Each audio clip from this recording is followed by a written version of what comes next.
Punjab food authority Bahawal नगर की जानिब से मुर्दा मुर्गियों का गोश्त सप्लाई करने वालों के गिर्द घेरा तंग। फूड सेफ्टी टीम की मोहल्ला अमीर कोट चिश्तियाँ रोड पर पोल्ट्री शॉप पर कार्रवाई।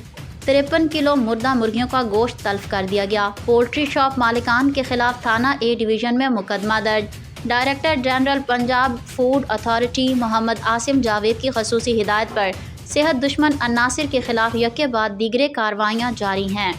Deputy director operations Mian Numan Younus की सरबराही में Numan Zia food safety officer ने मोहल्ला अमीर कोट चिश्तियाँ रोड पर पोल्ट्री शॉप पर कार्रवाई अमल में लाई गई।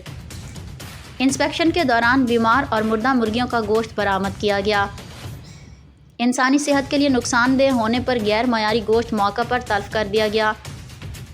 पोल्ट्री शॉप मालिकान के खिलाफ थाना ए डिवीज़न में भी FIR दर्ज करवा दी गई। इस मौके पर DG food authority Mohammad Asim Javed का कहना था कि मुर्दा मुर्गियों की सप्लाई का कारोबार करने वाले अपना किबल दुरुस्त करें।